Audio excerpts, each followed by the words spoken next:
읽겠습니다.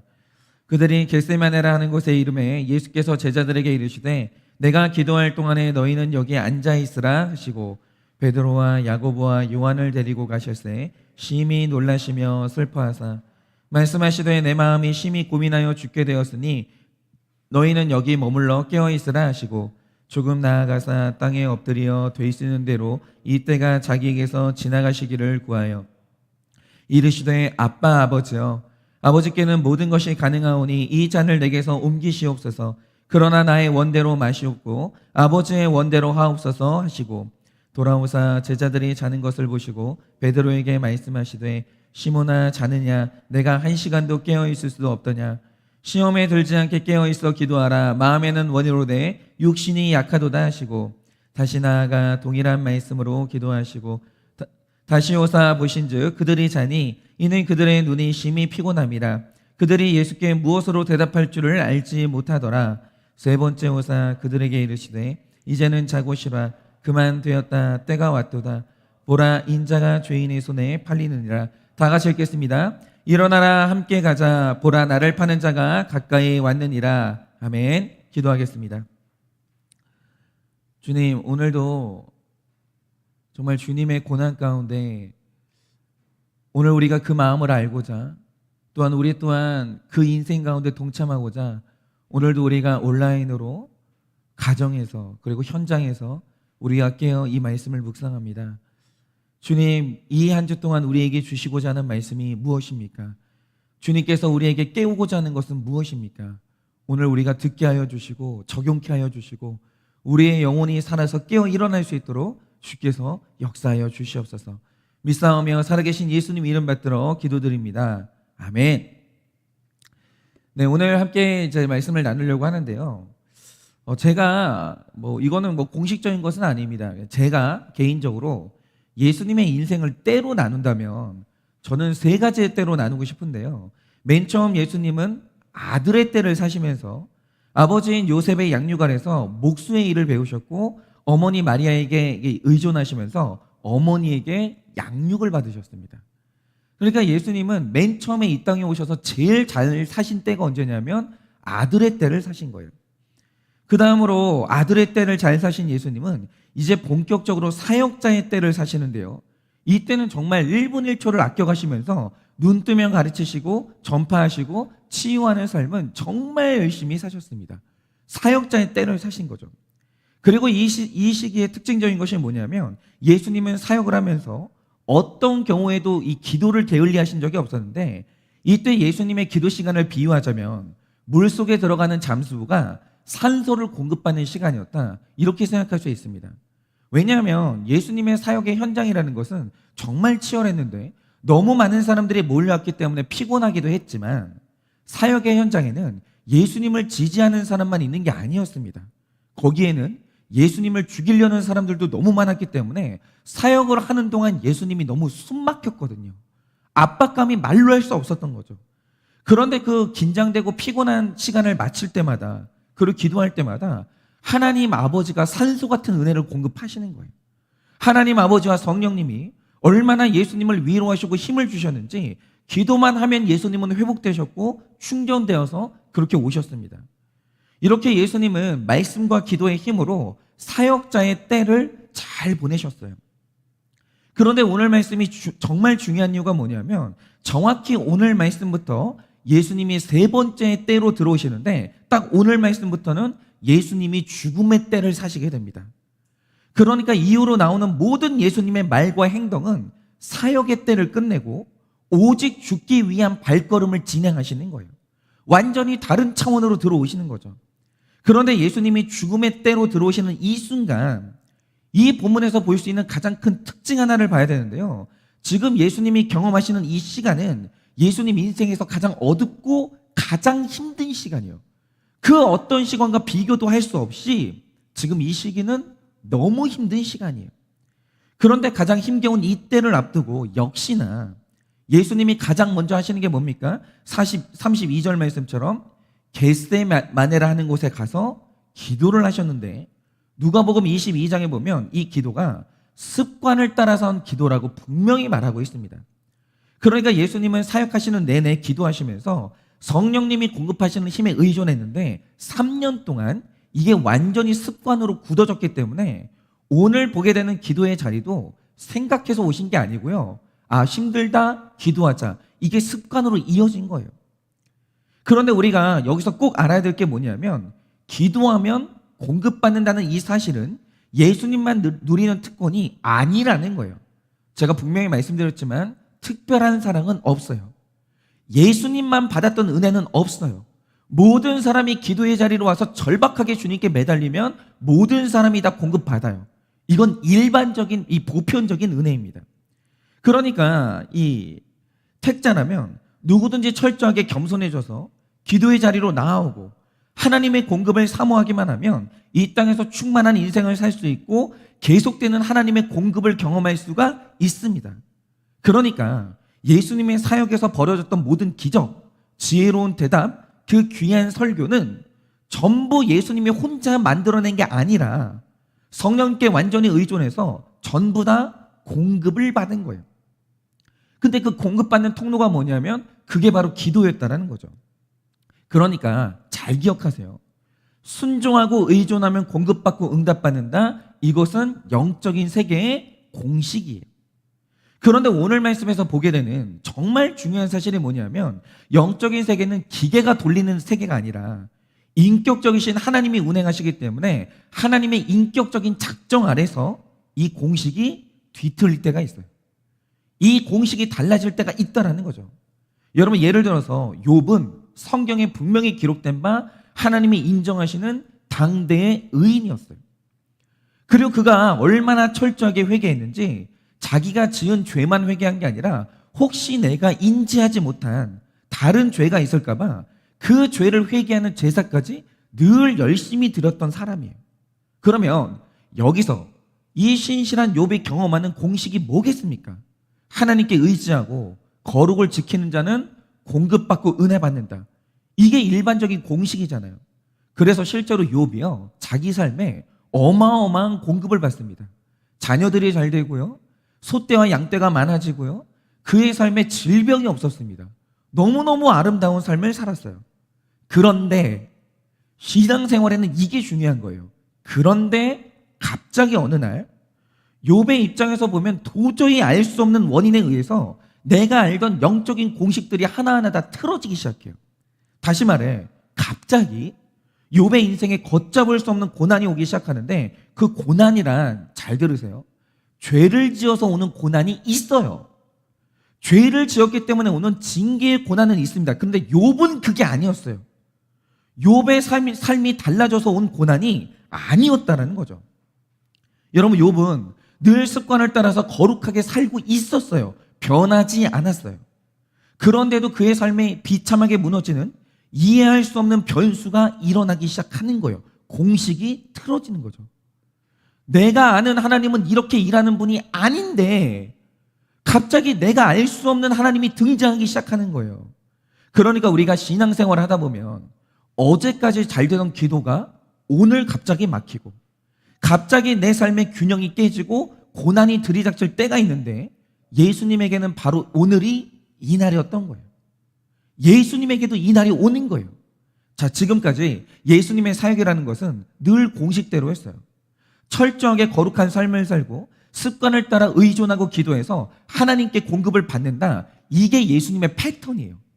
늘 이게 유지가 됐다라는 거죠. 그래서 오늘 말씀도 늘 그랬던 것처럼 습관을 따라서 기도를 하셨어요. 어제 응답받았기 때문에 오늘도 응답받으려고 기도하러 온 거죠. 그런데 어제까지 잘 되던 기도가 갑자기 오늘 끊겨요. 기도가 안 됩니다. 공급이 알 수 없는 이유로 끊어지는 거예요. 근데 여러분 생각을 해보세요. 예수님이 죄를 지었겠습니까? 예수님은 죄가 없거든요. 어제나 오늘이나 예수님은 변함없이 거룩했다라는 거죠. 그런데 어제는 응답받던 기도가 오늘 갑자기 끊어져요. 이게 뭐죠? 늘 내가 체험했던 영적인 공식과 안정적인 틀이 갑자기 변수가 생기는 거예요. 무너지는 거예요. 이게 너무 당황스러운 거죠. 이상하다. 아무리 생각해도 내 삶에, 내 깊은 내면에 하나님을 향한 사랑과 거룩이 변한 건 없는데 습관을 따라서 오늘도 기도하러 왔는데 왜 갑자기 오늘 응답이 끊기나? 왜 공급이 끊어지는가? 이게 예수님이 이해를 못하겠는 거예요. 그리고 하나님의 거절을 아무리 이유를 복귀하려고 찾아봐도 원인을 찾을 수가 없는 거죠. 그래서 어떤 학자는 이런 현상을 영적인 밤의 시작이라고 했는데, 갑자기 시작된 내 어둠의 원인과 출구를 찾으려고 해도 결코 찾을 수가 없는 이 굉장한 이 혼란. 하나님이 끝내지 않으면 나는 가만히 기다리는 것 말고는 할 게 없는 무기력한 순간. 이런 고난이 습관을 따라 거룩하게 사셨던 예수님과 우리의 삶에도 어느 날 갑자기 와요. 어느 날 갑자기 와요. 그런데 여러분에게는 이런 영적인 밤이 언제였냐 이거죠. 그래서 우리는 이 본문을 볼 때마다 늘 우리가 하는 것처럼 여기서 띵크하면서 질문을 해봐야 되는데, 왜 하나님은 예수님과 욥과 우리에게 이런 시간을 왜 주시는 걸까요? 이런 원리들을 하나하나 알아가는 게 굉장히 중요합니다. 그래서 우리가 그 깊은 이유를 알아야 되는데요. 일단 우리가 오늘 본문을 보면서 유심히 봐야 될 게 있습니다. 자, 예수님이 십자가의 죽음과 고난을 앞두고 너무 두려운 거예요. 너무. 그래서 아버지 하나님의 위로를 받기 위해서 하나님께 오늘 계속 말을 걸거든요. 그러니까 이 본문에는 예수님의 기도가 기록되어 있어요. 그러니까 올라가는 기도는 기록되어 있는 거죠. 그런데 여기에는 하나님의 응답이 단 한 줄도 없어요. 단 한 줄도. 이 말 뜻이 뭐냐면, 예수님이 십자가 위에서 버림받은 게 아니라 오늘 이 겟세마네 동산에서부터 하나님과 끊어지기 시작해요. 오늘 여기에서부터 하나님은 철저하게 버림받으십니다. 그러니까 결박당했고, 그러니까 끌려가는 거예요. 그러면 지금 예수님이 하나님과 완전히 끊어졌다는 그 증거가 뭐냐? 여러분이 오늘 말씀을 보시면 예수님이 기도하러 가시면서 혼자 안 가요. 근데 여러분 복음서를 보세요. 예수님이 기도하러 가실 때 딱 한 번을 빼고는 전부 다 혼자 가셨어요. 그런데 오늘은 기도하러 가시면서 혼자 안 가요. 제자들을 데리고 가십니다. 그런데 누가복음을 보면 참 재밌는 기록이 하나 있는데, 예수님이 겟세마네 동산으로 제자들을 데려간 다음에 같이 기도하신 게 아니라 제자들과 떨어져서 혼자 기도하셨거든요. 그런데 말씀을 보면 제자들과 예수님 사이를 뭐라고 기록하냐? 돌 던지면 닿을 만큼 거리에 떨어뜨려 놓았다, 이렇게 기록하고 있어요. 그러면 예수님이 돌 던지면 그 돌이 닿을 만한 거리에 제자들을 떨어뜨려서 앉힌 이유가 뭔가? 오늘 말씀을 보면 그 이유를 알 수 있는데, 37절을 보면 예수님이 자고 있는 베드로를 깨우시면서 이렇게 말씀하십니다. 네가 1시간도 깨어 있을 수가 없더냐? 좀 깨어나라, 이러시거든요. 그런데 여기서 깨어 있다라는 말의 원어적 뜻이 뭔지 아십니까? 파수꾼이 깨워서 망을 본다, 이 뜻이에요. 그러니까 사실 오늘 말씀에서 예수님이 진짜 말하고 싶은 게 뭐냐면, 베드로야, 네가 1시간도 망을 좀 볼 수가 없느냐? 일어나서 망을 좀 봐라, 이 뜻이에요. 그러니까 예수님이 기도하러 가시면서 제자들을 데려가신 이유가 여기에 있는데, 오늘 예수님이 신기한 게 뭐냐면, 오늘이 내가 잡혀가는 날인 것까지는 알았어요. 거기까지는 알았어요. 아는데 갑자기 겟세마네 동산으로 들어오는 순간 정확히 내가 몇 시에 누가 나를 덮칠지 그때를 아는 지혜가 완전히 끊어져요. 완전히. 모든 게 어둠이 되는 거예요. 그러니까 너무 두려운 나머지 제자들에게 부탁하신 게 뭐냐? 내가 기도하는 동안 망을 보고 있다가 군인들이 나타나면 돌을 던져서 나에게 알려달라는 거예요. 너무너무 불안하신 거예요. 알 수가 없으니까 알려달라는 거죠. 그런데 제자들이 보라는 망은 안 보고 전부 다 자고 있었던 거예요. 그러니까 오늘 말씀에서는 이게 정말 신기한데, 이전에 성령 충만했던 예수님은 나다나엘이 아무에게도 말하지 않았던 그 숨겨진 속마음을 알았어요. 다 알았어요. 그리고 예루살렘에 입성하실 때 그분이 탈 나귀 새끼를 어디에서 구할 수 있는지도 전부 다 아셨어요. 이게 다 하나님의 공급이었는데, 오늘 말씀을 보면 하나님과 예수님이 완전히 끊어지면서 앞으로 일어날 일이 뭔지 도저히 알 수 없는 무지 속으로 들어가요. 아무것도 못하는 거예요. 오감이 다 끊어져요. 아무것도 할 수가 없는 거죠. 그런데 이게 예수님한테는 너무 낯선 경험이에요. 왜요? 평소에 하나님 아버지가 예수님을 이런 무지와 이런 무기력 가운데 놔둔 적이 없었거든요. 그런데 오늘은 절망이 예수님을 완전히 제압하는데 그냥 하나님이 예수님을 내버려 두시는 거예요. 그러니까 겟세마네 동산에서 예수님은 피땀을 흘릴 만큼 힘들었는데 다른 것 때문에 힘들었던 게 아니고요. 하나님에게 버림받은 이 상황이 너무너무 힘들었던 거예요. 완전히 버림을 받은 거죠.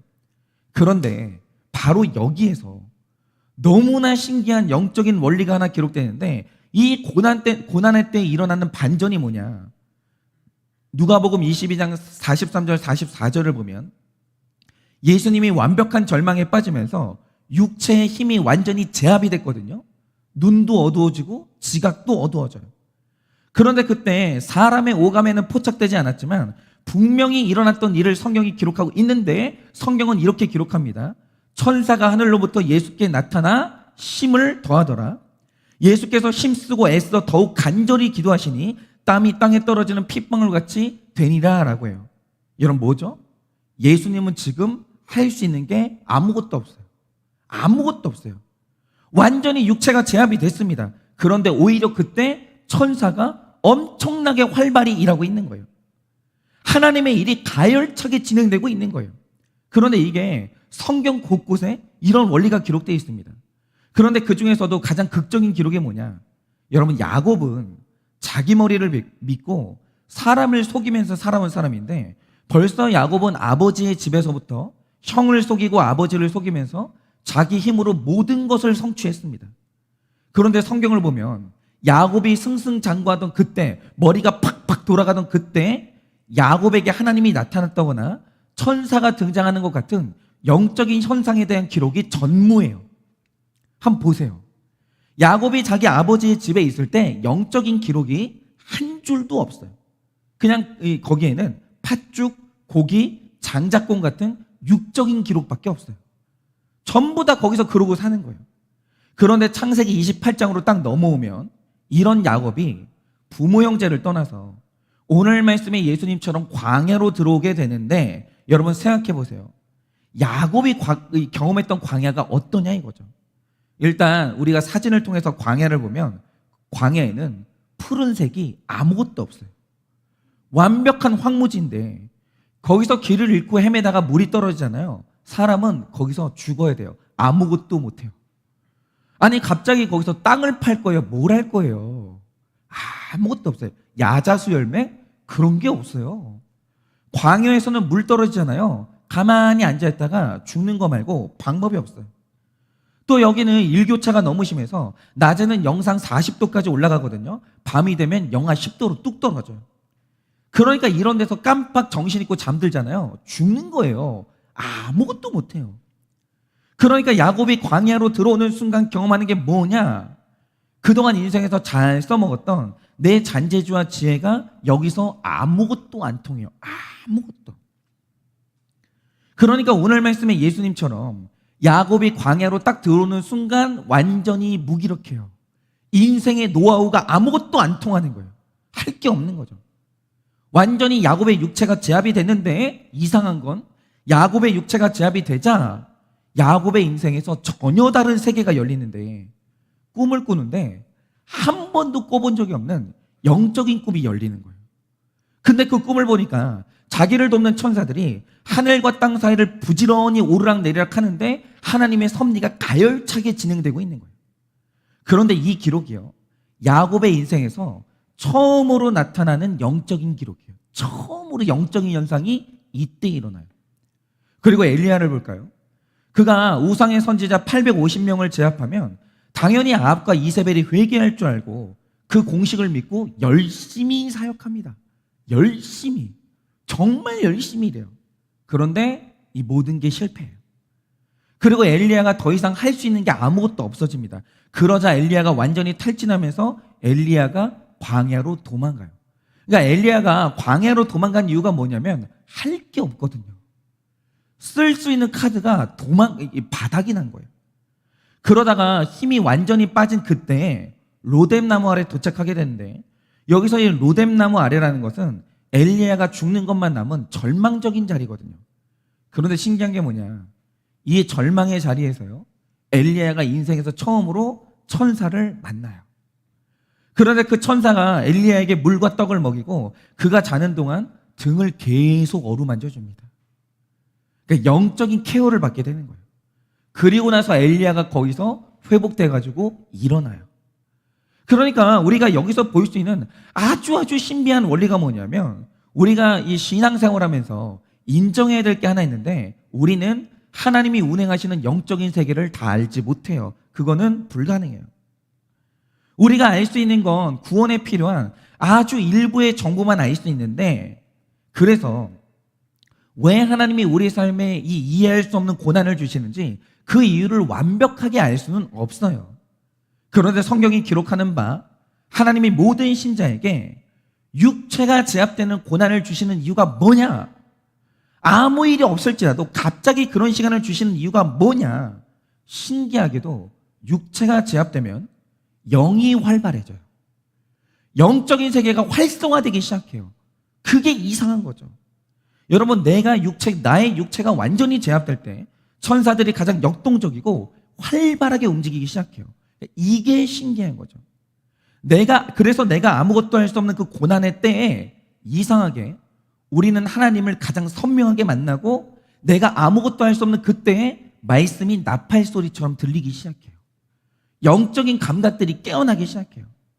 그런데 이와는 반대로 우리가 이제 본문에서 볼 수 있는 정말 흥미로운 장면이 뭔지 아십니까?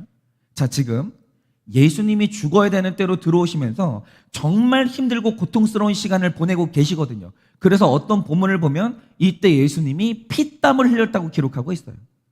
그리고 고통이 큰 만큼 35절, 36절을 보면 정말 간절한 기도가 폭발하고 있거든요. 고난의 양만큼 예수님 안에서 간절한 기도가 폭발하고 있어요. 그런데 37절에서 보게 되는 장면이 뭡니까? 예수님이 제자들을 아무리 애원하면서 흔들어 깨워봐도 나를 위해서 기도하라고, 나를 위해서 기도하라고 이러시는데 제자들이 도무지 일어나지 못해요. 여러분, 지금 예수님이 잠이 오겠습니까? 잠이 안 와요. 여러분, 지금 예수님이 배가 고프겠습니까? 배가 안 고파요. 예수님은 완전히 깨어 있거든요. 천사들이 완전히 활발하게 일하고 있거든요. 근데 제자들은 못 일어나요. 깨어나지를 못해요. 허벅지를 꼬집고 송곳으로 찔러봐도 못 일어나요. 그러니까 여기서 흥미로운 게 뭐냐면, 지금 제자들이요, 자고 싶어서 자는 게 아니에요. 그걸 아셔야 돼요. 제자들은 자고 싶어서 자는 게 아닙니다. 38절에서 예수님이 아시는 바, 지금 제자들도 깨어나고 싶어요. 그리고 예수님하고 같이 기도하고 싶습니다. 분명히 제자들의 마음 안에는 그런 원이 있거든요. 그런데 주목할 게 뭐냐면, 분명히 마음의 소원이 있는데 그 마음의 소원이 육체의 연약함을 못 이겨요. 넘어서지를 못해요. 그러면 이렇게 되는 이유가 뭐냐는 거죠. 제가 여기에서 제 적용을 해보자면, 제가 바로 오늘 말씀에 허벅지를 아무리 꼬집어도 일어나지 못했던 베드로였는데, 제가 이제 청소년 시절에 저에게 정말 큰 고통이 하나 있었거든요. 그게 이제 음란의 문제였는데, 뭐 남들은 어떤지 모르겠어요. 근데 저도 청소년 시절에 이 성적인 호기심과 충동이 너무 왕성해지는 거예요. 근데 그러다 보니까 제가 자꾸 음란물을 보게 되는 거죠.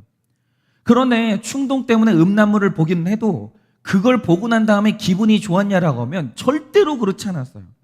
그래도 제가 목회자 자녀고 제 안에도 하나님께 인정받고 싶은 이 소원이 있었는데, 제 마음의 소원 안에서는 분명히 깨어나서 하나님 말씀대로 살고 싶은 마음의 원이 있었어요. 정결하게 살고 싶은 마음의 원이 있었다라는 거죠. 그런데 이상한 게 뭐냐면, 내 소원이 약한 것도 아니고 강렬했어요. 날마다 이 음란을 끊어내고 싶은 마음이 있었다는 거죠. 그런데 거룩한 나의 소원이 내 육체의 욕구하고 부딪히면 매번 내 영이 육체에게 지는 거예요. 그러면서 또다시 음란물을 보게 되는데, 보고 나면 혐오의 감정과 정죄감이 얼마나 심한지 그 고통 때문에 내가 다시는 보지 않겠다고 다짐을 하거든요. 그런데 시간이 얼마 지나고 나면 그 결심이 또 무너져요. 계속 무너져요. 그러니까 예수님이 흔들어 깨우는 거죠. 야, 일어나라. 그러지 마라. 그러면 안 된다. 계속 흔들어 깨우시거든요. 근데 마음은 원인데 육체가 약해요. 계속 엎어지는 거예요. 못 일어나는 거예요. 그러면서 또다시 음란물을 보게 되고 영적으로 넘어지기 시작하는 거죠. 그래서 저는 제가 이게 안 되는 줄 알았어요. 나는 이게 내가 뭐가 변태인가 보다. 나는 이게 안 되는가 보다. 너무너무 두렵고 너무너무 안 되는 거예요. 그래서 이 문제가 해결이 안 될 줄 알았거든요. 그런데 그때쯤 어떤 일이 일어났냐. 저도 이제 남들이 다 들어가는 겟세마네 동산이 이제 고3 기간인데 남들 다 겪는 입시의 고난 속으로 들어갔거든요. 그런데 한국 청소년들에게 입시만큼 힘든 게 없잖아요. 그런데 저에게는 이게 더 큰 고난이었던 이유가 뭐냐면 고3이 되자마자 저도 꿈이 컸습니다. 예. 저도 서울대 가고 싶었어요, 저도. 그래서 야심차게 이제 처음에 이제 모의고사를 본 거잖아요. 이제 간다. 그러면서 이제 모의고사를 딱 쳤는데 완전 막 어마무시하게 망하는 거예요, 어마무시하게. 그러니까 처음 봤던 그 성적 있죠. 그 성적으로는 제가 갈 수 있는 학교가 없는 거예요. 원하는 대학교 중에. 그러니까 이게 얼마나 충격이 되고 속상했는지 저희는 그때 학교에서 밤 10시까지 야간 자율학습을 했거든요. 근데 이제 그게 끝나고 집에 오면 밤 11시가 되는 거예요. 근데 고3 처음 봤던 이 시험에서 그렇게 완전히 망치고 나니까 집을 못 가겠는 거예요. 진짜 그때는 어디 올라가지고 뛰어내려가지고 죽고 싶은 거예요. 그래서 도저히 집을 갈 수가 없어가지고 그 밤 11시에 완전히 꺼진 저희 교회로 들어갔거든요. 그러니까 제가 저희 집으로 들어가려면 교회를 통과해야 돼요. 그 골목에 저희 교회가 있었거든요. 도저히 집으로 못 가겠는 거예요. 그래서 아무도 없이 불 꺼진 교회로 들어갔어요. 근데 지금도 기억나는 게요. 그날 제가 교회 안에서 얼마나 울었는지 몰라요. 얼마나. 야, 나는 앞으로 뭐 하지? 내 인생이 어떻게 되지? 너무 암담한 거예요. 그러니까 뭘 해야 될지를 모르겠는 거예요. 그리고 거기서 얼마나 울었는지 몰라요. 하나님, 나 왜 이래요? 그러니까 오늘 겟세마네 동산에서 예수님이 무지가 이제 찾아왔잖아요. 아니, 시험지를 보는데 아무것도 안 보이는 거예요. 이게 너무 슬픈 거죠. 그래서 이제 완전한 무기력에 울고 있는데 우리의 이상적인 생각에 내가 이렇게 울고 있으면 갑자기 하나님이 나타나셔서 야, 내가 너를 사랑한다. 내가 네 미래를 책임진다. 너는 앞으로 대박 날 거니까 걱정하지 마라. 이런 음성을 듣기를 원하잖아요. 그런데 그 밤에 그렇게 서럽게 울고 있는데 아무 음성도 안 들려요. 완전히 불 꺼진 교회가 겟세마네 동산인 거예요. 아무 응답도 안 하시는 거예요. 그냥 밖에서 개 짖는 소리밖에 안 들리는 거예요. 그래서 제가 너무 힘든 영적인 어두움을 경험하고 완전히 마음과 육체가 땅온이 돼가지고 집으로 왔거든요. 근데 신기한 게 그때 경험한 게 뭐냐. 내 인생에서 가장 큰 어두움과 고난이 처음으로 찾아왔거든요. 그런데 그때 아무리 끊으려고 노력해도 안 되던 음란물이요, 생각이 안 나는 거예요. 고난이 극심하니까 음란이 생각이 안 나는 거예요. 그걸 처음 경험했어요. 아, 이거구나. 너무 힘드니까 그게 생각이 안 나고 저절로 끊어지는 거예요. 그리고 제가 그때 고3 때 너무 힘드니까 처음으로 성경 통독을 시작했는데 매년 실패했던 성경 통독이요, 가장 힘들었던 고3의 때에 처음으로 성공했어요. 처음으로. 그리고 제가 그때 로마서를 읽다가 복음을 그때 깨달았어요. 하나님 안에는 정죄함이 없나니 그 무엇도 너와 하나님의 사랑을 끊을 수 없느니라. 여기서 제가 복음을 깨달았어요. 근데 그때를 돌아보면서 제가 깨닫는 사실 하나 있는데 그게 뭐냐면, 여러분, 우리 삶이 평안해서 등 따시고 배부르면 그 좋죠. 정말 저도 우리 성도님들이 목사님 집에 쌀이 없어요, 돈이 없어요, 애들 학원비가 없어요. 그러면 피가 말라요. 저도 여러분들이 너무 평안해가지고 진짜 배불렀으면 좋겠어요. 그런데 육체에 평안하면 내 육체에 죄악된 욕구를 공급해요. 내 육체가 활성화되기 시작해요. 내가 배부르면. 반면에 육체가 평안하면요, 영적인 기능들이 약해지는 거예요. 내가 애를 쓰는데 말씀을 봐도 감각이 없고 기도를 해도 뜨거움이 죽어도 안 나와요. 근데 내 마음이 뭘로 뜨겁냐? 음란으로 뜨겁고 혈기로 뜨겁고 야망으로 뜨겁고 그런 것들이 뜨거워지기 시작하는 거예요. 육체의 욕망들이. 근데 이거는 내가 원해서 그렇게 되는 게 아니고요. 내 몸이 평안하고 육체의 힘이 공급되면 영적으로는 죽어도 안 되는 게 있어요. 안 깨어나요. 그래서 이때는 강해진 몸의 욕구가 거룩의 욕구를 이겨요. 그런데 참으로 신기하게도 우리 인생에 어두움이 찾아오고 고난이 찾아오면 그때 육체가 힘을 잃게 되는데 입맛도 없고 잠도 안 오고 세상에 웃긴 개그 프로를 봐도 웃을 수가 없거든요. 그런데 정말 신기한 게 뭐냐, 이때 내 마음을 흔들면서 위로하는 게 말씀밖에 없는 거예요. 신기하게 개그 프로의 개그가 안 웃겨요. 위로가 안 돼요. 근데 말씀이 내 마음을 흔들어놔요. 말씀이 나를 위로하기 시작하는 거예요. 여러분, 고난의 때의 말씀을 보면요, 전부 내 이야기 같고 찬양을 하면 깊은 위로가 임하면서 눈물이 나고 기도가 강력해지는데, 이렇게 영이 활성화되면 그때 일어나는 일이 뭐냐, 내 거룩이 육체의 욕구를 이겨요. 그때 이기는 거예요. 그 어둠의 때. 그러니까 오늘 말씀의 베드로를 보세요. 이게 지금 기도하고 싶은 마음의 소원이 있거든요. 근데 중요한 게 뭐냐, 마음의 원이 있는데 안 돼요. 안 되는 거예요. 왜냐?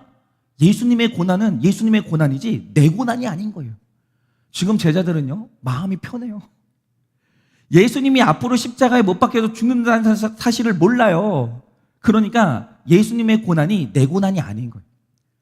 예수님은 힘든데 나는 편한 거예요. 그러니까 육체의 욕구를 마음의 소원이 못 이겨요.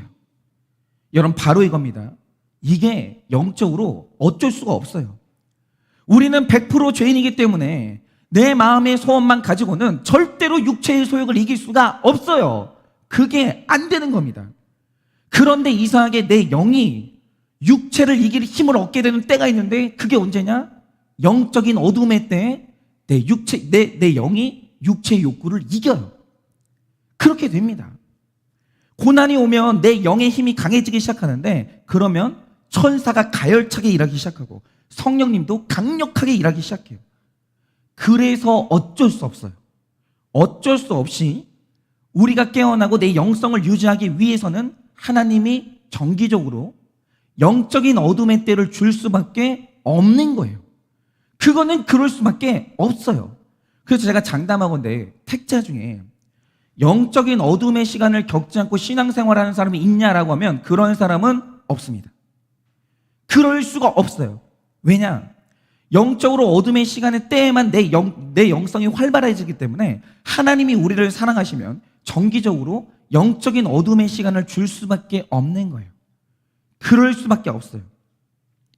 여러분, 우리가 이 2년이라는 코로나 시대를 경험했는데, 이때 여러분이 경험하신 것은 뭡니까? 그런데 중요한 게 뭔지 아세요? 우리가 영적으로 너무 편한 시간을 보냈어요.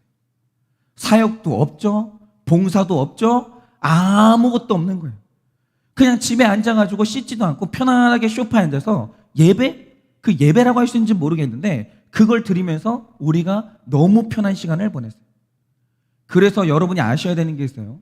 코로나 이 2년, 3년 동안 우리는 약해졌어요. 분명히 여러분과 저는 분명히 약해졌어요. 말도 할 수 없을 정도로 약해졌어요. 이거는 영적으로 위기의 때라는 거죠. 이거는 분명한 사실입니다. 그러니 이 일주일의 아침 예배 시간이 우리에게 작은 고난이 돼야 돼요. 어떤 일이 있어도 일어나셔야 돼요. 어떤 희생을 치르고서라도 지금 이 기간을 거치면서 내 안에 잠들어 있었던 영적인 감각을 다시 깨우셔야 돼요. 그 편안함을 떨치고 일어나셔야 됩니다. 그래야 우리는 이 광야 같은 세상을 무사히 건널 수가 있는 거예요. 그러니 만약 내 삶에 어둠의 시간이 찾아왔다면 그거는 다시 깨어나라는 하나님의 섭리예요. 다시 너의 영이 활발해져서 네 육체의 욕구를 이기라는 하나님의 섭리예요. 그 고난은 축복입니다. 그러니 영적인 어둠의 시간이 왔고 육체가 무기력해지는 그 시간이 왔다면 그 자리에 무릎 꿇으세요. 그 자리에서 기도하시고 회복하세요. 눈물을 회복하세요.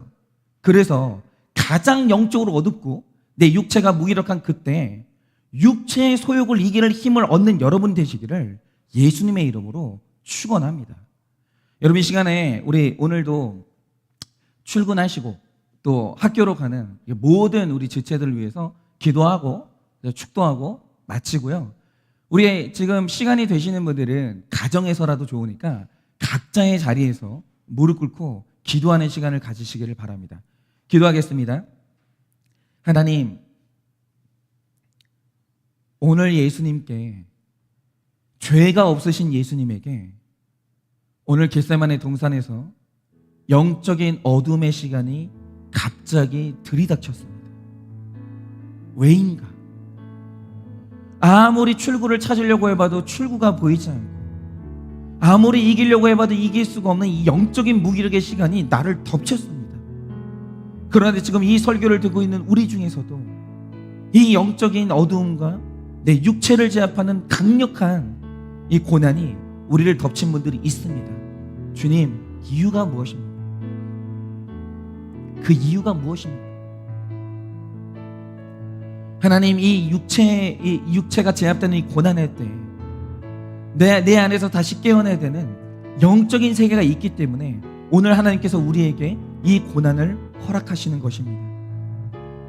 그러니 주님, 오늘 나의 삶 가운데 영적인 어둠이 왔고 육체의 고난이 왔다면 이제는 그만 무릎을 꿇게 하여 주시옵소서.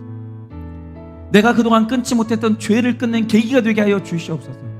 이제는 내가 하나님 아버지 앞에서 다시 이 통곡하고 눈물을 흘릴 수 있는 그 영성이 회복되게 하여 주시옵소서. 내 안에서 기도와 하나님을 향한 이 영적인 욕구가 폭발하게 하여 주시옵소서. 그래서 그 어둠의 때 회복되는 놀라운 은혜가 있게 하여 주시옵소서. 오늘 그 모든 것들을 축복하며 기도합니다. 지금은 우리 주 예수 그리스도의 은혜와 하나님 아버지의 그 크신 사랑과 성령님의 위로하시고 교통하여 주는 그 역사하심이 나의 고난의 때에 내가 하나님께 부르짖음으로 말미암아 잃어버렸던 모든 영성의 야성들을 회복하고 다시 한번 주님 앞에 떨쳐 일어나기를 원하는, 그리고 내 죄의 욕구를 이기기를 원하는 여기 모인 모든 성도들의 머리 위에, 지금도 온라인으로 참여하고 있는 모든 성도들의 머리 위에 지금으로부터 영원 무궁토록 함께 있을지어다. 아멘.